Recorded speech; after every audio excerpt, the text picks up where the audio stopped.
ನಮಸ್ಕಾರ, ನನ್ನ ಹೆಸರು ಗೌರೀಶ್. ನೀವು ನೋಡ್ತಿದ್ರೆ Kannada fashion tech channel. Friends, ನಿಮಗೆ ಈ ವಿಡಿಯೋದಲ್ಲಿ ನಾನು ಒಂದು ಡಾಟಿಂದ ಒಂದು ಡಾಟ್ಗೆ ಎಷ್ಟು ಇಂಚ್ ಗ್ಯಾಪ್ ಇರಬೇಕು, ಯಾವ್ಯಾವ ಮೆಜರ್ಮೆಂಟ್ಸ್ಗೆ ಎಷ್ಟು ಇಂಚ್ ಗ್ಯಾಪ್ ಇರಬೇಕು ಅಂತ ಈ ವಿಡಿಯೋದಲ್ಲಿ ತಿಳಿಸ್ಕೊಡ್ತೀನಿ. ಅಂದರೆ ಈ ವಿಡಿಯೋದಲ್ಲಿ ಕಂಪ್ಲೀಟಾಗಿ ಇನ್ಫಾರ್ಮೇಷನ್ ಇರುತ್ತೆ, ನಿಮಗೆ ಒಳ್ಳೆ ಇನ್ಫಾರ್ಮೇಷನ್ ಇರುತ್ತೆ ನಿಮಗೆ. ಅಂದರೆ ಈ ಡಾಟ್ಸ್ ಅನ್ನೋದು ತುಂಬಾ ಇಂಪಾರ್ಟೆಂಟು. ಲೇಡೀಸು ಕೆಲವರು ಕಸ್ಟಮರ್ಸ್ ನಿಮ್ಮ ಹತ್ರ ಹೇಳ್ದೇ ಇರ್ಬೋದು.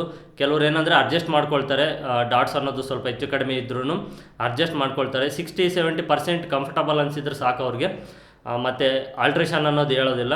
ಬಟ್ ಕೆಲವ್ರು ಇರ್ತಾರೆ, ಅವ್ರಿಗೆ ಪರ್ಫೆಕ್ಷನ್ ತುಂಬಾ ಇಂಪಾರ್ಟೆಂಟು, ಪರ್ಫೆಕ್ಟ್ ಅನ್ನೋದು ಇರಲೇಬೇಕಾಗುತ್ತೆ. ಹಾಗಾಗಿ ಈ ವಿಷಯ ಹೊಸದಾಗಿ ಕಲಿಯೋರಿಗೆ ಈ ವಿಷಯ ಗೊತ್ತಿರಬೇಕು ಅಂತ ಈ ವಿಡಿಯೋ ಮಾಡ್ತಾ ಇದ್ದೀನಿ. ಒಂದು ಡಾಟಿಂದ ಒಂದು ಡಾಟ್ಗೆ ಎಷ್ಟು ಇಂಚ್ ಇರಬೇಕು, ಇಲ್ಲ ಎಷ್ಟು ಗ್ಯಾಪ್ ಇರಬೇಕು, ಯಾವ ಥರ ಇದ್ದರೆ ಫಿಟ್ಟಿಂಗ್ ಅನ್ನೋದು ಕೂತ್ಕೊಳ್ಳುತ್ತೆ ಅಂತ ವಿಡಿಯೋದಲ್ಲಿ ಸಾಕಷ್ಟು ಇನ್ಫಾರ್ಮೇಷನ್ ಕೊಟ್ಟಿದ್ದೀನಿ. ನಿಮಗೆ ಈ ವಿಡಿಯೋದಲ್ಲಿ ಬರೀ ಇನ್ಫಾರ್ಮೇಷನ್ ಮಾತ್ರನೇ ಕೊಟ್ಟಿದ್ದೀನಿ. ಅಂದರೆ ಡೈರೆಕ್ಟಾಗಿ ಲೈನಿಂಗ್ ಮೇಲೆ ನಿಮಗೆ ಆ ಮಾರ್ಕ್ಸ್ನ ಹಾಕಿ ಯಾವ ರೀತಿ ಅಂತ ಎಕ್ಸ್ಪ್ಲೇನ್ ಮಾಡಿ ತಿಳಿಸಿದ್ದೀನಿ. ವಿಡಿಯೋನ ನೋಡಿ, ನೀವು ಕಂಪ್ಲೀಟಾಗಿ ವಿಡಿಯೋನ ನೋಡಿದರೆ ನಿಮಗೆ ಅರ್ಥ ಆಗುತ್ತೆ ಯಾವ ರೀತಿ ಅನ್ನೋದು. ಹಾಗೆ ಈ ವಿಡಿಯೋ ನೋಡಿದ ನಂತರ ನಿಮಗೆ ಈ ವಿಡಿಯೋ ಇಷ್ಟ ಆದರೆ ಲೈಕ್ ಮಾಡಿ, ಶೇರ್ ಮಾಡಿ. ಹಾಗೆ ನೀವು ಇನ್ನೂ ನನ್ನ ಚಾನಲ್ಗೆ ಹೊಸಬ್ರಾಗಿದ್ದರೆ ಕೆಳಗಡೆ ರೆಡ್ ಕಲರ್ ಸಬ್ಸ್ಕ್ರೈಬ್ ಬಟನ್ ಇರುತ್ತೆ, ಅದನ್ನು ಒತ್ತಿ ನನ್ನ ಚಾನಲ್ನ ಸಬ್ಸ್ಕ್ರೈಬ್ ಮಾಡ್ಕೊಳ್ಳಿ. ಹಾಗೆ ಪಕ್ಕದಲ್ಲಿರುವಂಥ ಬೆಲ್ ಐಕಾನ್ ಕೂಡ ಆನ್ ಮಾಡ್ಕೊಳ್ಳಿ. ಈ ಬ್ಲೌಸ್ ಕಟ್ಟಿಂಗು ನಿಮಗೆ ಕನ್ನಡ ಫ್ಯಾಷನ್ ಟೆಕ್ಕಲ್ಲಿ ಆಲ್ರೆಡಿ ನಾನು ಅಪ್ಲೋಡ್ ಮಾಡಿದ್ದೀನಿ. ಆ ವಿಡಿಯೋ ನೋಡಿಲ್ಲ ಅಂದರೆ ಕೆಳಗಡೆ ಡಿಸ್ಕ್ರಿಪ್ಷನಲ್ಲಿ ವಿಡಿಯೋ ಲಿಂಕ್ನ ಹಾಕಿರ್ತೀನಿ, ಅಲ್ಲಿಂದ ನೀವು ಆ ವಿಡಿಯೋನ ಚೆಕ್ ಮಾಡ್ಬೋದು. ಈ ವಿಡಿಯೋದಲ್ಲಿ ನಿಮಗೆ ಈ ಡಾಟ್ಸ್, ಈಗ ನಾನು ಈ ಮಾರ್ಕ್ ಏನು ಮಾಡಿದ್ದೀನೋ ಇದ್ರ ಬಗ್ಗೆ ತಿಳಿಸ್ಕೊಡ್ತೀನಿ. ಹಾಗೆ ತುಂಬ ಜನ ನನಗೆ ಕಾಮೆಂಟ್ ಸೆಕ್ಷನಲ್ಲಿ ಕಾಮೆಂಟ್ ಮಾಡಿ ಕೇಳ್ತಾ ಇರೋದು ಮೇಜರ್ ಪ್ರಾಬ್ಲಮ್ಮು ಅಂದರೆ ಈ ಫ್ರಂಟ್ ಸೈಡ್ ನೆಕ್ ಅನ್ನೋದು ಲೂಸ್ ಬರುತ್ತೆ. ಈ ಫ್ರಂಟ್ ಸೈಡ್ ನೆಕ್ ಅನ್ನೋದು ಯಾಕೆ ಲೂಸ್ ಬರುತ್ತೆ, ಅದಕ್ಕೆ ಏನು ಮಾಡಬೇಕು ಅಂತ ನಾನು ಈ ಡಾಟ್ಸ್ ಬಗ್ಗೆ ತಿಳಿಸಿದ ನಂತರ ನಿಮಗೆ ಈ ಫ್ರಂಟ್ ಸೈಡ್ ನೆಕ್ ಲೂಸ್ ಯಾಕೆ ಬರುತ್ತೆ ಅಂತ ತಿಳಿಸ್ತೀನಿ. ಇನ್ನೊಂದು ಸ್ವಲ್ಪ ಇನ್ಫಾರ್ಮೇಷನ್ ಅನ್ನೋದು ಕೊಡ್ತೀನಿ ಬ್ಲೌಸ್ ಸ್ಟಿಚಿಂಗ್ ಮಾಡೋದಕ್ಕೆ ಫ್ರಂಟ್ ಸೈಡು. ಫಸ್ಟು ನೋಡೋದಾದರೆ, ಈಗ ಫಸ್ಟು ನಮಗೆ ಬ್ಲೌಸ್ ಕಟಿಂಗ್ ಮಾಡೋದಕ್ಕೆ ಮೆಜರ್ಮೆಂಟ್ ಬ್ಲೌಸ್ ಕೊಟ್ಟಾಗ ನಾವು ಈ ಡಾಟ್ಸ್ ಅನ್ನೋದು ಎಷ್ಟಿರುತ್ತೋ ಅಷ್ಟು ಕರೆಕ್ಟಾಗಿ ತಗೊಳ್ತೀವಿ. ಅಷ್ಟು ಬಿಟ್ಟು ನಾವು ಇದ್ರ ಬಗ್ಗೆ ಜಾಸ್ತಿ ಯೋಚನೆನೂ ಮಾಡಲ್ಲ. ನಿಮಗಾಗಿ ಇನ್ನೊಂದು ವಿಷಯ ತಿಳಿಸ್ತೀನಿ ಈ ವಿಡಿಯೋ ಮುಂದೆ ಹೋಗೋದಕ್ಕಿಂತ ಮುಂಚೆ. ಈ ವಿಡಿಯೋದಲ್ಲಿ ಸಮೇತ ನಾನು ನಿಮಗೆ ಕೇವಲ ಇನ್ಫಾರ್ಮೇಷನ್ ಮಾತ್ರನೇ ಕೊಡ್ತಾ ಇದ್ದೀನಿ. ಈಗ ಈ ಡಾಟ್ಸ್ಗಳ ಬಗ್ಗೆ ಮತ್ತು ಈ ನೆಕ್ ಲೂಸ್ ಬಗ್ಗೆ ಕೆಲವು ಇನ್ಫಾರ್ಮೇಷನ್ನು, ಸ್ಟಿಚಿಂಗ್ ಬಗ್ಗೆ ಮತ್ತು ಕಟಿಂಗ್ ಬಗ್ಗೆ ಕೆಲವು ಡೌಟ್ಸ್ಗಳಿರ್ತಾವಲ್ವ, ಆ ಡೌಟ್ಸ್ಗಳ ಬಗ್ಗೆ ಮಾತ್ರನೇ ಕೆಲವು ಇನ್ಫಾರ್ಮೇಷನ್ ಮಾತ್ರ ಕೊಡ್ತೀನಿ. ಈ ಇನ್ಫಾರ್ಮೇಷನ್ ಅಂತೂ ತುಂಬಾ ಇಂಪಾರ್ಟೆಂಟು. ಮತ್ತು ನಾನೇನೋ ನಿಮ್ಗೆ ಇಲ್ಲಿ ತೋರಿಸ್ತಿದ್ದೀನಿ ಅಂತ ನೀವು ಅಂದ್ಕೊಳ್ಬೇಡಿ. ಇನ್ಫಾರ್ಮೇಷನ್ನ ತಿಳ್ಕೊಂಡ್ರೇ ನಾವು ಬ್ಲೌಸ್ ಅನ್ನೋದು ಪರ್ಫೆಕ್ಟಾಗಿ ಆಲ್ಟ್ರೇಷನ್ ಬರದೇ ಇರೋ ರೀತಿ ಫುಲ್ ಪರ್ಫೆಕ್ಟಾಗಿ ಕಟಿಂಗ್ ಮಾಡ್ಬೋದು. ಹಾಗಾಗಿ ತಿಳಿಸ್ಕೊಡ್ತಾ ಇದ್ದೀನಿ. ಇಂಟ್ರೆಸ್ಟ್ ಇರೋರು ನೋಡಿ, ಇಲ್ಲ ಅಂದರೆ ಸ್ಕಿಪ್ ಮಾಡಿ ವಿಡಿಯೋನ. ಮೆಜರ್ಮೆಂಟ್ ಬ್ಲೌಸ್ ಅನ್ನೋದು ಕೊಟ್ಟಾಗ ನಾವು ಮೆಜರ್ಮೆಂಟ್ ಬ್ಲೌಸಲ್ಲಿ ಯಾವ ರೀತಿ ಡಾಟ್ಸ್ ಅನ್ನೋದು ಇರುತ್ತೋ ಆ ರೀತಿ ನಾವು ಈ ಡಾಟ್ಸ್ನ ತೊಗೊಳ್ತೀವಿ. ನಮಗೆ ಮೇನ್ ಇಂಪಾರ್ಟೆಂಟ್ ಬಂದುಬಿಟ್ಟು ಈ ಡಾಟ್ಸು, ಈ ಸೆಂಟ್ರ್ ಡಾಟ್ ಅನ್ನೋದು ನಾವು ಯಾವ ರೀತಿ ಮಾರ್ಕಿಂಗ್ಸ್ನ ಕರೆಕ್ಟಾಗಿ ಮಾಡ್ಕೊಳ್ತೀವೋ ಫಿಟ್ಟಿಂಗ್ ಅನ್ನೋದು ಆ ರೀತಿ ಬರುತ್ತೆ. ಹಾಗೆ ಒಂದು ಇಂಪಾರ್ಟೆಂಟ್ ವಿಷಯ ತಿಳಿಸ್ತೀನಿ ನೋಡಿ. ನಮಗೆ ಮೆಜರ್ಮೆಂಟ್ ಬ್ಲೌಸ್ನ ಕಟಿಂಗ್ ಮಾಡೋಕ್ಕೆ ಕೊಟ್ಟಾಗ ನಾವು ಈ ಡಾಟ್ಸ್ ಏನು ಇರುತ್ತೋ ಆ ರೀತಿ ಇಟ್ಟ ನಂತರ ಮತ್ತೆ ಕಸ್ಟಮರ್ಗೆ ವಾಪಸ್ ಕೊಟ್ಟ ನಂತರ ನಾವೇನಾದರೂ ಬ್ಲೌಸ್ ಫಿಟ್ಟಿಂಗ್ ಹೇಗಿದೆ ಅಂತ ಕೇಳಿದರೆ ಆಲ್ಮೋಸ್ಟ್ ಅಲ್ಲಾಗಿ ಬ್ಲೌಸ್ ಮೆಜರ್ಮೆಂಟ್ ಬ್ಲೌಸ್ ಕರೆಕ್ಟಾಗಿದ್ದರೆ ನಾವು ಕರೆಕ್ಟಾಗಿ ಕಟಿಂಗ್ ಮಾಡಿ ಸ್ಟಿಚಿಂಗ್ ಮಾಡಿಕೊಟ್ರೆ ಓಕೆ, ಅವರೇನು ಆಲ್ಟ್ರೇಷನ್ ಅನ್ನೋದು ಹೇಳೋದಿಲ್ಲ. ಬಟ್ 60-70% ವುಮೆನ್ಸ್ ಏನು ಮಾಡ್ತಾರೆ ಅಂದರೆ ಈ ಡಾಟ್ಸ್ ವಿಚಾರದಲ್ಲಿ ಯಾರೂ ಒಂದು ಸ್ವಲ್ಪ ಓಪನ್ ಅಪ್ ಆಗಲ್ಲ. ನಮಗೆ ಪರ್ಟಿಕ್ಯುಲರ್ ಈ ಜಾಗದಲ್ಲೇ ನಮಗೆ ಆಲ್ಟ್ರೇಷನ್ ಬಂದಿದೆ, ಈ ರೀತಿಯೇ ಆಗ್ತಾ ಇದೆ ಅಂತ ಯಾರೂ ಎಕ್ಸ್ಪ್ಲೇನ್ ಮಾಡಿ ತಿಳಿಸೋದಿಲ್ಲ. ಬಟ್ ಕೆಲವರು ಅಡ್ಜಸ್ಟ್ ಮಾಡ್ಕೊಳ್ತಾರೆ, ಓಕೆ ಪರವಾಗಿಲ್ಲ ಅಂತ ಅಡ್ಜಸ್ಟ್ ಮಾಡ್ಕೊಳ್ತಾರೆ. ಒಂದು 60-70% ಬ್ಲೌಸ್ ಅನ್ನೋದು ಕಂಫರ್ಟಬಲ್ ಅನಿಸಿದರೆ ಸಾಕು, ಕೆಲವರು ಅಡ್ಜಸ್ಟ್ ಮಾಡ್ಕೊಂಡು ಹೋಗ್ತಾರೆ. ಇನ್ನು ಕೆಲವ್ರಿಗೆ ಮಾತ್ರನೇ ಪರ್ಫೆಕ್ಟು ಅನಿಸೋದು. ಕೆಲವರು ಓಪನ್ ಅಪ್ ಆಗಿ ಹೇಳ್ತಾರೆ, ನಮಗೆ ಈ ಡಾಟ್ಸ್ ಪಾಯಿಂಟ್ಸ್ ಅನ್ನೋದು ಅಷ್ಟು ಕಂಫರ್ಟಬಲ್ ಅನಿಸಲ್ಲ, ಇರಿಟೇಟ್ ಆಗುತ್ತೆ ಅಂತ ಕೆಲವರು ಓಪನ್ ಆಗಿ ಹೇಳ್ತಾರೆ. ಬಟ್ ಕೆಲವರು ಹೇಳೋದಿಲ್ಲ. ಹಾಗಾಗಿ ಈ ಡಾಟ್ಸ್ ಅನ್ನೋದು ತುಂಬಾ ಇಂಪಾರ್ಟೆಂಟ್ ಆಗುತ್ತೆ. ಈಗ ಈ ಡಾಟ್ಸ್ ಬಗ್ಗೆ ತಿಳಿಸೋದಾದರೆ, ಬಾಡಿ ಮೆಜರ್ಮೆಂಟ್ ಬ್ಲೌಸ್ಗೆ ಬಾಡಿ ಮೆಜರ್ಮೆಂಟ್ನ ತಗೊಂಡಾಗ ನಾವು ಈ ಡಾಟ್ಸ್ಗಳನ್ನ ನಾನು ನಿಮಗೆ ಪ್ರತಿ ಸಾರಿ ಕಟಿಂಗ್ ಮಾಡಿದಾಗ ತಿಳಿಸ್ತಾನೆ ಇರ್ತೀನಿ. ಈ ಅಪ್ಪರ್ ಚೆಸ್ಟ್ ಅನ್ನೋದು ಏನಿರುತ್ತೋ ಈ ಅಪ್ಪರ್ ಚೆಸ್ಟ್ನ 4 ಭಾಗ ಮಾಡಿದಾಗ ಬರುವಂಥದ್ದು. ಅಂದರೆ ಈಗ ಎಕ್ಸಾಂಪಲಾಗಿ 30 ಇಂಚ್ ಇದೆ ಅಪ್ಪರ್ ಚೆಸ್ಟು ಬಾಡಿ ಮೆಜರ್ಮೆಂಟು, ಅದನ್ನು 4 ಭಾಗ ಮಾಡಿದ್ರೆ 7.5 ಇಂಚ್ ಬರುತ್ತೆ. ಆ 7.5 ಇಂಚ್ಗೆ ಮೇಲ್ಗಡೆ ಈ ಶೋಲ್ಡರ್ ಬಿಟ್ಟು 1 ಇಂಚ್ ಎಕ್ಸ್ಟ್ರಾ ಆ್ಯಡ್ ಮಾಡಬೇಕಂದ್ರೆ 8.5 ಇಂಚ್ ಆಗುತ್ತೆ. ಈ ಶೋಲ್ಡರ್ನ ಸೇರಿಸ್ಕೊಂಡ್ರೆ 9 ಇಂಚ್ ಆಗುತ್ತೆ. ನೀವು ಈ ಶೋಲ್ಡರಿಂದ ತಗೊಂಡ್ರೆ ಎಕ್ಸಾಂಪಲಾಗಿ ತೋರಿಸೋದಾದರೆ ಇಲ್ಲಿ ಫುಲ್ ಶೋಲ್ಡರಿಂದ ಮಾರ್ಜಿನ್ ಸೇರಿ ತಗೊಳ್ಳೋದಾದರೆ 30 ಇಂಚು ಚೆಸ್ಟ್ ಮೆಜರ್ಮೆಂಟ್ ಇದೆ ಅಂದರೆ ಈ ಡಾಟ್ ಪಾಯಿಂಟ್ 9 ಇಂಚ್ ತೊಗೊಳ್ಬೋದು. 8 ಮುಕ್ಕಾಲು 9 ಇಂಚು ಈ ರೀತಿ 1 ಪಾಯಿಂಟ್ 2 ಪಾಯಿಂಟ್ ಇಲ್ಲ 1 ಕಾಲು ಇಂಚ್ ಹೆಚ್ಚು ಕಡಿಮೆ ಆದರೂ ಪರವಾಗಿಲ್ಲ. ಬಟ್ ಈ ಮೇಲ್ಗಡೆ ಶೋಲ್ಡರ್ ಏನಿದೆಯೋ ಈ ಮೇಲ್ಗಡೆ ಶೋಲ್ಡರ್ ಬಿಟ್ಟು ತಗೊಳ್ಳೋದಾದರೆ ರೆಡಿ 8.5 ಇಂಚ್. ಅಂದರೆ ಟೋಟಲ್ ಈ ಅಪ್ಪರ್ ಚೆಸ್ಟ್ ಏನಿರುತ್ತೋ ಈ ಅಪ್ಪರ್ ಚೆಸ್ಟ್ಗೆ 1 ಇಂಚ್ ಆ್ಯಡ್ ಮಾಡಬೇಕಂದ್ರೆ 4 ಭಾಗ ಮಾಡಿದಾಗ ಎಷ್ಟು ಬರುತ್ತೋ ಅದಕ್ಕೆ 1 ಇಂಚ್ ಆ್ಯಡ್ ಮಾಡಿ ಫಸ್ಟ್ ಈ ಸೆಂಟರ್ ಡಾಟ್ ಅನ್ನೋದು ಮಾರ್ಕ್ ಮಾಡ್ಕೊಳ್ಬೇಕು. ಈಗ ಈ ಸೆಂಟರ್ ಡಾಟ್ ಅನ್ನೋದು ಮಾರ್ಕ್ ಅನ್ನೋದು ಮಾಡ್ಕೊಂಡಿದ್ದೀವಿ. ನೆಕ್ಸ್ಟ್ ಈ ಸೆಂಟರ್ ಡಾಟ್ ಆದ ನಂತರ ಈ ಸೈಡ್ ಡಾಟ್ ಅನ್ನೋದು ತುಂಬಾ ಇಂಪಾರ್ಟೆಂಟ್. ಈ 2 ಡಾಟ್ಗಿಂತ ನೆಕ್ಸ್ಟ್ ಈ ಡಾಟೇ ಇಂಪಾರ್ಟೆಂಟು. ಫಸ್ಟ್ ಸೆಂಟರ್ ಡಾಟ್ ಆದಮೇಲೆ ಈ ಡಾಟ್ ಇಂಪಾರ್ಟೆಂಟು, ಇದಾದ ನಂತರ ಈ ಡಾಟ್ಸು, ನೆಕ್ಸ್ಟ್ ಈ ಡಾಟ್ಸು. ಇದನ್ನು ತಿಳ್ಕೊಂಡಿರಿ. ಈ ಸೈಡ್ ಡಾಟ್ಸ್ ಅನ್ನೋದು ನಾವು ಈ ಆರ್ಮಲ್ ಶೇಪ್ ಏನಿರುತ್ತೋ ಈ ಸೈಡ್ ಡಾಟ್ ಅನ್ನೋದು ಕೆಲವರು ಒಂದೊಂದು ಕಡೆನೇ ಹಾಕ್ತಾರೆ. ಈ ಆರ್ಮಲ್ ಶೇಪ್ ಏನಿರುತ್ತೋ ಈ ಆರ್ಮಲ್ ಶೇಪಲ್ಲಿ ನಾವು ಫ್ರಂಟ್ ಸೈಡು ಈ ನಾಚ್ ಹಾಕೋದಕ್ಕಿಂತ ಮುಂಚೆ ಆರ್ಮಲ್ ಶೇಪ್ ಕಟ್ ಮಾಡಿದ ನಂತರ ಏನು ಮಾಡ್ತೀರ ಅಂದರೆ ನೋಡಿ ಈ ರೀತಿ. ಈಗ ಇದು ಸೆಂಟರ್ ಡಾಟ್ ಇದೆ ಅಂದ್ಕೊಳ್ಳಿ, ಇದೇ ಸೆಂಟರ್ ಮಾರ್ಕ್ ಅಂದ್ಕೊಳ್ಳಿ. ಈ ಸೆಂಟರ್ ಮಾರ್ಕಿಂದ ಕರೆಕ್ಟಾಗಿ ಈ ರೀತಿ ಒಂದು ಸ್ವಲ್ಪ ಫೋಲ್ಡ್ ಮಾಡ್ಕೊಳ್ಳಿ. ಫೋಲ್ಡ್ ಮಾಡ್ಕೊಂಡಾಗ ಈ ಲೈನಿಂಗ್ ಅನ್ನೋದು ಇಲ್ಲಿ ಕರೆಕ್ಟಾಗಿ ಈ 2 ಶೇಪ್ ಅನ್ನೋದು ಈ ರೀತಿ ಕರೆಕ್ಟಾಗಿ ಸೇರುತ್ತೆ. ಸೇರೋ ಜಾಗದಲ್ಲಿ ಈ ರೀತಿ ನಾಚ್ ಅನ್ನೋದು ಹಾಕ್ಕೊಳ್ಳಿ. ಸೇರೋ ಜಾಗದಲ್ಲಿ ಈ ರೀತಿ ನಾಚ್ ಅನ್ನೋದು ಹಾಕ್ಕೊಂಡ್ರೆ ಈ ಸೈಡ್ ಅನ್ನೋದು ತುಂಬ ಪರ್ಫೆಕ್ಟಾಗಿ ಬರುತ್ತೆ. ಈ ಡಾಟ್ಸ್ ಅನ್ನೋದು ಈ ಡಾಟ್ಸಿಂದ ನೋಡಿ ಈ ರೀತಿ ಕರೆಕ್ಟಾಗಿ ಇಟ್ಕೊಳ್ಬೇಕು. ಇಟ್ಕೊಂಡು ಕರೆಕ್ಟಾಗಿ ಸೆಂಟ್ರಿಗೆ ಈ ನಾಚ್ ಅನ್ನೋದು ಹಾಕ್ಕೊಳ್ಬೇಕು. ಅವಾಗ ಏನಾಗುತ್ತೆ ಅಂದರೆ ಈ ಡಾಟು ಮತ್ತು ಈ ಡಾಟ್ ಅನ್ನೋದು ಆಲ್ಮೋಸ್ಟ್ ಆಲ್ ಒಂದು 1/4 ಇಂಚ್ ಅಂದ್ಕೊಳ್ಳಿ, 1/4 ಇಂಚ್ ಇಲ್ಲ 1 ಪಾಯಿಂಟ್ ಅಂದ್ಕೊಳ್ಳಿ. ಈ ರೀತಿ ಸ್ಟ್ರೈಟ್ ಲೈನ್ ಬರುತ್ತೆ. ಸಾಧ್ಯವಾದಷ್ಟು ನಾವು ಪರ್ಫೆಕ್ಟಾಗಿ ಟ್ರೈ ಮಾಡಿದರೆ ಈ ರೀತಿ ಬರುತ್ತೆ. ಕೆಲವು ಜನಕ್ಕೆ ಮಾತ್ರ ಈ ಡಾಟ್ ಅನ್ನೋದು ಪರ್ಫೆಕ್ಟ್ ಸ್ಟ್ರೈಟ್ ಬರೋದಿಲ್ಲ. ತುಂಬ ಜನಕ್ಕೆ ಈ ಡಾಟ್ಸ್ ಅನ್ನೋದು ಪರ್ಫೆಕ್ಟಾಗಿ ಫಿಟ್ಟಿಂಗ್ ಈ ಸ್ಟ್ರೈಟ್ ಲೈನ್ ಅನ್ನೋದು ಬರುತ್ತೆ. ಅದು ಫಿಟ್ಟಿಂಗ್ ಅನ್ನೋದು ತುಂಬ ಚೆನ್ನಾಗಿರುತ್ತೆ. ಇದನ್ನು ಚೆನ್ನಾಗಿ ನೆನಪಿನಲ್ಲಿ ಇಟ್ಕೊಳ್ಳಿ. ಈ ಡಾಟ್ ಅನ್ನೋದು ನಾವು ಈ ಸೆಂಟರ್ ಡಾಟ್ ಅನ್ನೋದು ತಗೊಂಡ ನಂತರ ಈ ಸೈಡ್ ಡಾಟ್ನ ಈ ರೀತಿ ಮೆಜರ್ ಮಾಡ್ಕೊಳ್ಬೇಕು. ಇದನ್ನು ಕಟ್ ಮಾಡಿದ ನಂತರ ಇಲ್ಲಿಂದ ಈ ವಿಡ್ತ್ ಅನ್ನೋದು ನಿಮಗೆ ಈಗ ನಾನು 30 ಇಂಚ್ ಬ್ಲೌಸ್ ಮೆಜರ್ಮೆಂಟ್ಗೆ ಕಟಿಂಗ್ ಮಾಡಿ ತೋರಿಸಿದ್ದೀನಿ. 1.25ಇಂದ 1.25 ಇಂಚ್ವರೆಗೂ ಈ ಡಾಟ್ನ ತಗೊಳ್ಬೇಕು. ಹಾಗೆ ಈ ಡಾಟ್ನ ಈ ವಿಡ್ತ್ ಅನ್ನೋದು ನಾವು ಯಾಕೆ ತಗೊಳ್ತೀವಿ ಅಂದರೆ ಈಗ ಈ ಸೆಂಟರ್ ಪಾಯಿಂಟ್ ಅನ್ನೋದು ಅಂದರೆ ಈ ಡಾಟ್ಸ್ ಅನ್ನೋದು ಸೈಜು ಬೆಳೀತಾ ಅಂದರೆ ಈ ಚೆಸ್ಟ್ ಮೆಜರ್ಮೆಂಟು ಜಾಸ್ತಿ ಆಗ್ತಾ ಈ ಸೆಂಟ್ರ್ ಸ್ಪೇಸ್ ಅನ್ನೋದು ಜಾಸ್ತಿ ಆಗಬೇಕು.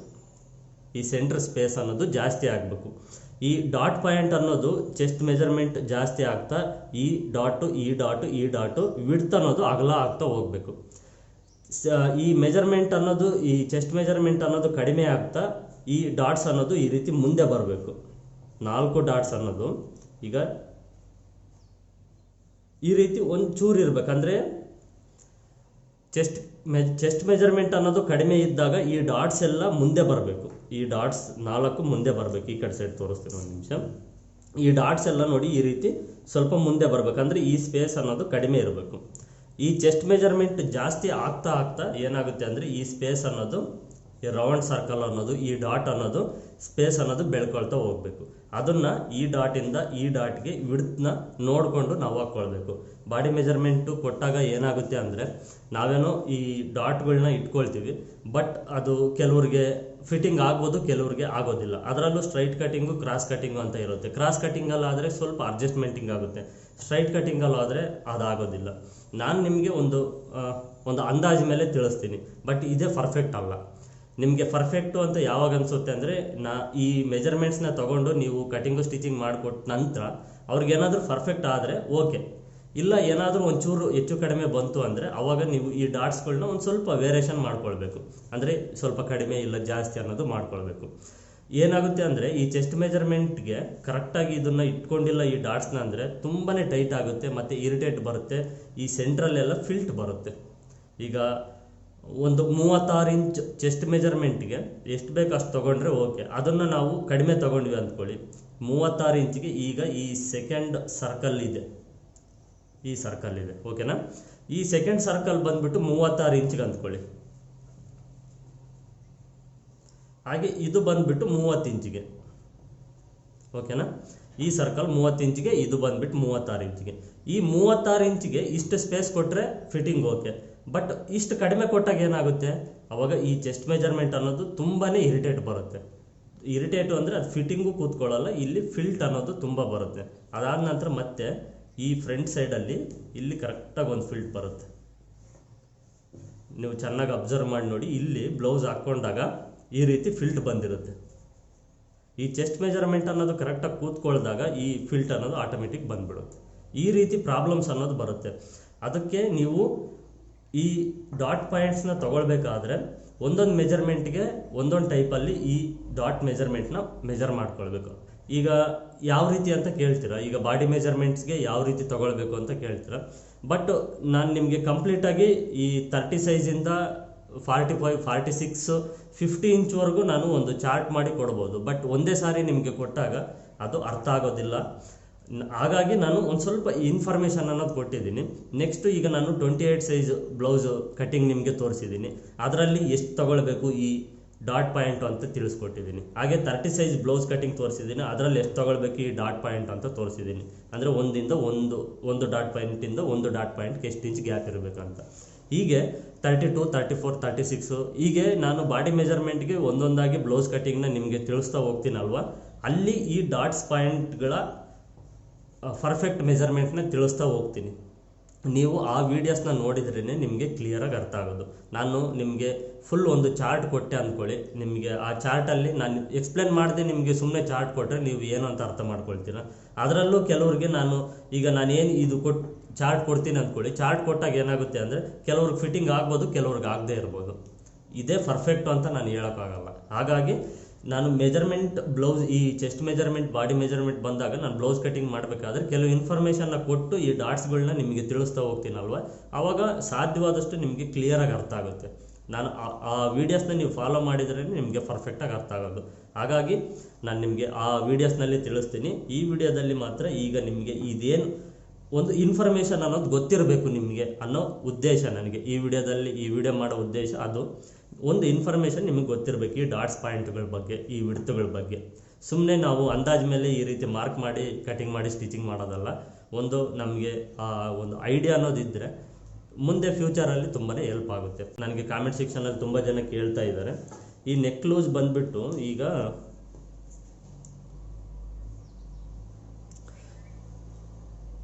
ಎರಡೂ ಲೈನಿಂಗ್ನ ನಾವು ಒಂದೇ ಸಮಾನವಾಗಿ ಕಟ್ ಮಾಡ್ತೀವಿ. ಓಕೆನಾ. ನೀವು ಕಟ್ ಮಾಡಿದ್ರು, ನಾನು ಕಟ್ ಮಾಡಿದ್ರು, ಯಾರು ಕಟ್ ಮಾಡಿದ್ರು ಡಬಲ್ ಲೈನಿಂಗ್ ಹಾಕ್ಕೊಂಡು ಈ ನೆಕ್ ಅನ್ನೋದು ಒಂದೇ ಸಮ ಕಟ್ ಮಾಡಿರ್ತೀವಿ. ಬಟ್ ಒಂದು ನೆಕ್ ಲೂಸ್ ಬಂದಿರ್ಬೋದು, ಇಲ್ಲ ಒಂದು ನೆಕ್ ಕರೆಕ್ಟ್ ಬಂದಿರುತ್ತೆ. ಅದು ಯಾಕಾಗುತ್ತೆ ಅಂದರೆ ಲೈನಿಂಗ್ನ ನಾವು ಈ ಬ್ಲೌಸ್ ಪೀಸ್ ಮೇಲೆ ಮೇನ್ ಕ್ಲಾತ್ ಮೇಲೆ ಅಟ್ಯಾಚ್ ಮಾಡಬೇಕಾದ್ರೆ ಲೇಡೀಸ್ ತುಂಬ ಜನ ಏನು ಮಾಡ್ತಾರೆ ಅಂದರೆ ದೊಡ್ಡ ಪ್ರಾಬ್ಲಮ್ ಮಾಡೋದೇ ಅದು. ಈಗ ಹಿಂಗೆ ಲೈನಿಂಗ್ ಹಾಕ್ಕೊಂಡಿರ್ತೀರ ಅಂತ, ಹಿಂಗೆ ಲೈನಿಂಗ್ ಹಾಕೊಂಡ ನಂತರ ಈ ಅಟ್ಯಾಚ್ ಮಾಡಬೇಕಾದ್ರೆ ಇಲ್ಲಿ ಏನು ಮಾಡ್ತೀರಾ ಅಂದರೆ ಸ್ಟಿಚಿಂಗ್ ಹಿಂಗಿದ್ರೆ ಈ ಬೆರಳಿರುತ್ತಲ್ವ, ಇದು ಟೆನ್ಷನ್ ಅಂದ್ಕೊಳ್ಳಿ, ಇದ್ರ ಮೇಲೆ ಈ ರೀತಿ ಕೂತ್ಕೊಂಡಿರುತ್ತೆ. ಈ ಬೆರಳಿರುತ್ತಲ್ವ ಇದನ್ನು ಈ ರೀತಿ ಎಳ್ಕೊಂಡಿರ್ತಾರೆ. ಈ ರೀತಿ ಎಳ್ಕೊಂಡು ಲೈನಿಂಗ್ ಅಟ್ಯಾಚ್ ಮಾಡಿರ್ತಾರೆ. ಆ ಲೈನಿಂಗ್ ಅಟ್ಯಾಚ್ ಮಾಡಿದಾಗ ಏನಾಗಿರುತ್ತೆ ಅಂದರೆ ಇದು ನೋಡಿ ಕರೆಕ್ಟಾಗಿ ಈ ರೀತಿ ಲೂಸ್ ಆಗಿರುತ್ತೆ. ಫಸ್ಟೇ ಲೂಸ್ ಆಗಿರುತ್ತೆ ಅದು. ನೆಕ್ಸ್ಟ್ ಏನು ಮಾಡ್ತೀರ ಅಂದರೆ ಲೈನಿಂಗ್ ಎಲ್ಲ ಅಟ್ಯಾಚ್ ಮಾಡ್ಕೊಂಡ ನಂತರ ಈ ಡಾಟ್ಸ್ನ ಇಟ್ಕೊಂಡ ನಂತರ ಪೈಪಿಂಗ್ ಮಾಡಬೇಕಾದ್ರೂ ಅಷ್ಟೇ, ನೀವು ಪೈಪಿಂಗ್ ಮಾಡಿದ ನಂತರ ಅದು ಪೂರ್ತಿ ಈ ರೀತಿ ಆಗಿರುತ್ತೆ. ನೀವು ನೋಡ್ಕೊಂಡಿರ್ತಿರೋ ಇಲ್ವೋ ಗೊತ್ತಿಲ್ಲ, ಹೊಸ್ದಾಗಿ ಕಲಿಯೋರಿಗೆ ಈ ಪ್ರಾಬ್ಲಮ್ ತುಂಬಾ ಬರುತ್ತೆ. ಯಾಕೆ ಅಂದರೆ ಪೈಪಿಂಗ್ ಮಾಡಬೇಕಾದ್ರೂ ಈ ರೀತಿ ಎಳೆದಿರ್ತೀರ. ಮತ್ತು ಪೈಪಿಂಗ್ ಕ್ಲಾತ್ನ ನೀವು ಈಗ ಇದು ಪೈಪಿಂಗ್ ಕ್ಲಾತ್ ಅಂದ್ಕೊಳ್ಳಿ, ಈ ಪೈಪಿಂಗ್ ಕ್ಲಾತ್ನ ಈ ರೀತಿ ಅಟ್ಯಾಚ್ ಮಾಡಬೇಕಾದ್ರೆ ಪೈಪಿಂಗ್ ಕ್ಲಾತ್ನ ಈ ರೀತಿ ಎಳ್ಕೊಂಡ್ರೆ ಇದು ಈ ರೀತಿ ಸಿಂಕ್ ಆಗುತ್ತೆ. ಈ ರೀತಿ ಸಿಂಕ್ ಆದಾಗ ಕಂಪ್ಲೀಟ್ ಪೈಪಿಂಗ್ ಮಾಡಿದಾಗ ಮತ್ತೆ ಈ ರೀತಿನೇ ಕೂತ್ಕೊಳ್ಳುತ್ತೆ ನೀಟಾಗಿ. ನೀವು ಫಸ್ಟೇ ಈ ಕ್ಲಾತ್ನ ಎಳ್ಕೊಂಡ್ರೆ ಅಂದ್ಕೊಳ್ಳಿ, ಈ ಕ್ಲಾತ್ನ ಎಳ್ಕೊಂಡಾಗ ಆಲ್ರೆಡಿ ಲೂಸ್ ಆಗಿರುತ್ತೆ. ಲೂಸ್ ಆದಾಗ ಮತ್ತೆ ಪೈಪಿಂಗ್ ಮಾಡಿದಾಗ ಇನ್ನೂ ಲೂಸ್ ಆಗುತ್ತೆ. ಮತ್ತು ಈ ಟರ್ನ್ ಜಾಗದಲ್ಲಿ ಈ ನಾಚ್ ಹಾಕ್ತಿರ ಅಂದರೆ ಕಟ್ ಮಾಡ್ಕೊಳ್ತೀರಲ್ವ, ಈ ಕಟ್ ಮಾಡ್ಕೊಳ್ಳೋದನ್ನು ಒಂದು ಪೀಸ್ ಕಟ್ ಮಾಡ್ಬೇಕಂದ್ರೆ ಈ ಲೈನಿಂಗ್ ಪೀಸು ಮತ್ತು ಮೇನ್ ಕ್ಲಾತ್ ಅಟ್ಯಾಚ್ ಮಾಡಿರ್ತೀರಲ್ವ ಇದನ್ನೊಂದು ಕಟ್ ಮಾಡ್ಕೊಳ್ಬೇಕು. ಪೈಪಿಂಗ್ ಕ್ಲಾತ್ನ ಕಟ್ ಮಾಡಬಾರ್ದು. ಪೈಪಿಂಗ್ ಕ್ಲಾತ್ನ ಇದನ್ನು ಕಟ್ ಮಾಡಿದಾಗ ಅದು ನೆಕ್ ಅನ್ನೋದು ಇಲ್ಲಿ ಕಟ್ ಮಾಡಿದಾಗ ಲೂಸ್ ಆಗುತ್ತೆ ಈ ರೀತಿ. ಓಕೆನಾ. ಅದಕ್ಕೆ ಕಟ್ ಮಾಡಬಾರ್ದು, ಅದನ್ನು ಕಟ್ ಮಾಡಬಾರ್ದು. ಮತ್ತು ಪೈಪಿಂಗ್ ಕ್ಲಾತ್ನ ಕಂಪ್ಲೀಟ್ ಎಳ್ಕೊಳ್ಬೇಕು, ಎಳ್ಕೊಂಡು ಅಟ್ಯಾಚ್ ಮಾಡಬೇಕು. ಮತ್ತು ಒಳಗಡೆ ಆ ರೀತಿಯೇ ಫೋಲ್ಡಿಂಗ್ ಮಾಡಬೇಕು. ಫೋಲ್ಡಿಂಗ್ ಮಾಡಿ ಪೈಪಿಂಗ್ ಮಾಡಿದಾಗ ಏನಾಗುತ್ತೆ ಅಂದರೆ ನೆಕ್ಕು ಈ ರೀತಿ ಟೈಟಾಗಿ ಕೂತ್ಕೊಳ್ಳುತ್ತೆ. ಈ ರೀತಿ ಲೂಸ್ ಇದ್ದರೆ ನೀವು ಅಟ್ಯಾಚ್ ಮಾಡಬೇಕಾದ್ರೆ ಲೂಸ್ ಆದರೆ ಪೈಪಿಂಗ್ ಮಾಡಿದಾಗ ಇನ್ನೂ ಲೂಸ್ ಆಗುತ್ತೆ. ಈಗ ಇದು ಬ್ಲೌಸ್ ಇದೆ ಅಂದ್ಕೊಳ್ಳಿ, ಸ್ಟಿಚಿಂಗ್ ಮಾಡಿರೋಂಥ ಬ್ಲೌಸು. ಈ ನೆಕ್ ನೋಡಿ, ಪೈಪಿಂಗ್ ಅನ್ನೋದು ಟೈಟಾಗಿ ಎಳೆದು ಅವರು ಸ್ಟಿಚಿಂಗ್ ಮಾಡಿದ್ದಾರೆ. ಪೈಪಿಂಗ್ ಈ ರೀತಿ ಎಳೆದು ಸ್ಟಿಚಿಂಗ್ ಮಾಡಿದಾಗ ಇದು ಈ ರೀತಿಯೇ ಫುಲ್ ಫಿಟ್ಟಿಂಗಲ್ಲೇ ಕೂತ್ಕೊಳ್ಳುತ್ತೆ. ಇದು ನಾವೇನಾದರೂ ಲೂಸ್ ಮಾಡಿದಾಗ ಏನಾಗುತ್ತೆ ಅಂದರೆ ಇದು ಈ ರೀತಿ ಆಗಿರುತ್ತೆ, ಈ ರೀತಿ ಲೂಸ್ ಆಗಿರುತ್ತೆ. ಈ ರೀತಿ ಲೂಸ್ ಆದಾಗ ಶೋಲ್ಡ್ರಲ್ಲಿ ಟೈಟಾಗಿ ಕೂತ್ಕೊಳ್ಳಲ್ಲ. ಮತ್ತು ಈ ನೆಕ್ ಅನ್ನೋದು ಹಾಕ್ಕೊಂಡಾಗ ನೋಡಿ ಈ ರೀತಿ ಕರೆಕ್ಟಾಗಿ ಎದ್ದಿರುತ್ತೆ. ಈ ಅಪ್ಪರ್ ಚೆಸ್ಟ್ ಅನ್ನೋದು ಏನಾದರೂ ಇಲ್ಲೊಂದು ಸ್ವಲ್ಪ ಲೂಸ್ ಇದ್ರಂತೂ ಇದು ಕಂಪ್ಲೀಟ್ ಈ ರೀತಿ ಎದ್ದಾಳುತ್ತೆ. ಈ ರೀತಿ ಪ್ರಾಬ್ಲಮ್ಸ್ ಅನ್ನೋವು ಬರುತ್ತೆ. ಅದಕ್ಕೆ ನೀವು ಲೈನಿಂಗ್ನ ಅಟ್ಯಾಚ್ ಮಾಡಬೇಕಾದ್ರೇ ಇದನ್ನು ನೀಟಾಗಿ ಎಳಿದಂಗೆ ಈ ರೀತಿ ಎಳಿಬಾರ್ದು. ಕೈ ಅನ್ನೋದು ಸುಮ್ಮನೆ ಇದ್ರ ಮೇಲ್ಗಡೆ ಇರಬೇಕಷ್ಟೇ, ಯಾವುದೇ ಕಾರಣಕ್ಕೂ ಎಳಿಬಾರ್ದು. ಅದರಲ್ಲೂ ಸ್ಟ್ರೈಟ್ ಕಟಿಂಗ್ ಆದರೆ ಓಕೆ, ಕ್ರಾಸ್ ಕಟಿಂಗ್ ಆದರೆ ಅದು ಕಂಪ್ಲೀಟ್ ಬ್ಲೌಸ್ ಹಾಳಾದಂಗೆ ಲೆಕ್ಕ. ಅದಕ್ಕೆ ನಿಮಗೆ ಈ ಇನ್ಫಾರ್ಮೇಷನ್ನ ತಿಳಿಸ್ಕೊಟ್ಟಿದ್ದೀನಿ. ಪ್ರತಿ ಸಾರಿ ನಾನು ಸ್ಟಿಚಿಂಗ್ ಮಾಡಬೇಕಾದ್ರೆ ಲೈನಿಂಗ್ ಅಟ್ಯಾಚ್ ಮಾಡೋದು ಕೆಲವು ಸಾರಿ ನಿಮಗೆ ಎಕ್ಸ್ಪ್ಲೇನ್ ಮಾಡಿ ಕೂಡ ತಿಳಿಸಿದ್ದೀನಿ, ಈ ರೀತಿಯೇ ಲೈನಿಂಗ್ ಅಟ್ಯಾಚ್ ಮಾಡಬೇಕು ಅಂತ ಹೇಳಿದಂಗೆ. ಬಟ್ ಈ ವಿಡಿಯೋದಲ್ಲಿ ಕೂಡ ಕೆಲವರು ಹೊಸ್ದಾಗಿ ನೋಡ್ತಾನೆ ಇರ್ತಾರೆ, ಹಾಗಾಗಿ ಈ ಇನ್ಫಾರ್ಮೇಷನ್ನ ಕೂಡ ನಾನು ತಿಳಿಸ್ಕೊಟ್ಟಿದ್ದೀನಿ. ಲೈನಿಂಗ್ ಅಂತೂ ಅಟ್ಯಾಚ್ ಮಾಡಬೇಕಾದ್ರೆ ಕೈ ಅನ್ನೋದು ಯಾವುದೇ ಕಾರಣಕ್ಕೆ ಟೈಟಾಗಿ ಇಟ್ಕೊಳ್ಬಾರ್ದು, ಸುಮ್ಮನೆ ಸೂಕ್ಷ್ಮವಾಗಿ ಹಿಂಗೆ ಲೈಟಾಗಿ ಇಟ್ಕೊಂಡು ಅಟ್ಯಾಚ್ ಮಾಡಬೇಕು. ಇದ್ರ ಬಗ್ಗೆ ನಾನು ಇನ್ನೂ ಸ್ಟಿಚಿಂಗ್ ಮಾಡಬೇಕಾದ್ರೆ ಟೈಮ್ ಸಿಕ್ಕಾಗ ನಿಮಗೆ ಕೆಲವು ಇನ್ಫಾರ್ಮೇಷನ್ ಅನ್ನೋದು ಕೊಡ್ತೀನಿ, ವೀಡಿಯೋಸ್ನ ನೋಡ್ತಾ ಇರಿ. ಇದು ನಿಮಗೆ ಈ ವಿಡಿಯೋದಲ್ಲಿ ನಾನು ತಿಳಿಸ್ಕೊಟ್ಟಿದ್ದು. ನನಗಂತೂ ಈ ವಿಡಿಯೋ ಮಾಡೋ ಉದ್ದೇಶ ಅಂತೂ ಇಷ್ಟೇ, ಇನ್ಫಾರ್ಮೇಷನ್ ಅನ್ನೋದು ಮೋಸ್ಟ್ ಇಂಪಾರ್ಟೆಂಟು. ನಾನು ಕಲಿಬೇಕಾದ್ರೆ ನನಗೆ ಯಾರೂ ಈ ರೀತಿ ಹೇಳ್ಕೊಟ್ಟಿಲ್ಲ, ನಾನು ನೋಡಿ ನಾನು ಅರ್ಥ ಮಾಡಿಕೊಂಡೇ ಕಲ್ತಿರೋದು. ಇನ್ಫಾರ್ಮೇಷನ್ ಅನ್ನೋದು ತಿಳಿಸ್ಕೊಟ್ಟಿದ್ರೆ ಇನ್ನೂ ಬೇಗ ಕಲಿತಿದ್ದೆ ನಾನು ಅಂತ ನನಗೆ ಯಾವಾಗಲೂ ಅನ್ನಿಸ್ತಾನೆ ಇರುತ್ತೆ. ಹಾಗಾಗಿ ನಾನು ಜಾಸ್ತಿ ವೀಡಿಯೋಸ್ನ ಇನ್ಫಾರ್ಮೇಷನ್ ವೀಡಿಯೋಸ್ನೇ ನಿಮಗೆ ತಿಳಿಸ್ಕೊಡ್ತಾ ಇರೋದು. ಕೆಲವ್ರಿಗೆ ಆ ಥರ ಇರುತ್ತೆ, ಅವಸರ ಜಾಸ್ತಿ, ನಮಗೆ ಕಟಿಂಗ್ ಜಲ್ದಿ ಕಲಿಬೇಕು, ಸ್ಟಿಚಿಂಗ್ ಜಲ್ದಿ ಕಲಿಬೇಕಂತ. ಹಂಗೆ ಕಲಿಯೋರು ಲೈಫ್ ಟೈಮ್ ಕಲಿಯಲ್ಲ, ಅವ್ರಿಗೆ ಪರ್ಫೆಕ್ಟಾಗಿ ಯಾವತ್ತೂ ಕಲಿಯಲ್ಲ. ನೀವು ಪರ್ಫೆಕ್ಟಾಗಿ ಕಲಿಬೇಕು, ಲೈಫ್ ಟೈಮ್ ಇರಬೇಕು, ಒಳ್ಳೆ ಕೆಲಸ ಕಲಿಬೇಕು ಅಂದರೆ ನಾನು ಹೇಳೋ ಪ್ರತಿಯೊಂದು ಇನ್ಫಾರ್ಮೇಷನ್ನು, ಪ್ರತಿಯೊಂದು ವಿಷಯನ ಮೈಂಡಲ್ಲಿ ಹಾಗೆ ಇಟ್ಕೊಂಡಿರಿ, ಅರ್ಥ ಮಾಡ್ಕೊಂಡಿರಿ. ದೇವರಾಣೆಗೂ ಪರ್ಫೆಕ್ಟಾಗಿ ಕಲಿತೀರಾ. ಇಷ್ಟು ಮಾತ್ರ ನಾನು ಹೇಳಬಲ್ಲೆ. ಇದು ನಿಮಗೆ ಈ ವಿಡಿಯೋದಲ್ಲಿ ನಾನು ಕೊಟ್ಟಂಥ ಇನ್ಫಾರ್ಮೇಷನ್ನು. ಈ ಇನ್ಫಾರ್ಮೇಷನ್ ಹೇಗಿದೆ ಅಂತ ನನಗೆ ಕಾಮೆಂಟ್ ಸೆಕ್ಷನಲ್ಲಿ ಕಾಮೆಂಟ್ ಮಾಡಿ ತಿಳಿಸಿ. ಹಾಗೆ ಈ ವಿಡಿಯೋ ನಿಮಗೆ ಇಷ್ಟ ಆಗಿದೆ ಅಂದ್ಕೊಂಡಿದ್ದೀನಿ. ಇಷ್ಟ ಆಗಿದ್ದರೆ ಈ ವಿಡಿಯೋನ ಒಂದು ಲೈಕ್ ಮಾಡಿ. ಹಾಗೆ ನೀವಿನ್ನೂ ನನ್ನ ಚಾನಲ್ಗೆ ಹೊಸಬರಾಗಿದ್ದರೆ ನನ್ನ ಚಾನಲ್ನ ಸಬ್ಸ್ಕ್ರೈಬ್ ಮಾಡಿಕೊಂಡು ಪಕ್ಕದಲ್ಲಿರುವಂಥ ಬೆಲ್ ಐಕನ್ ಕೂಡ ಆನ್ ಮಾಡ್ಕೊಳ್ಳಿ.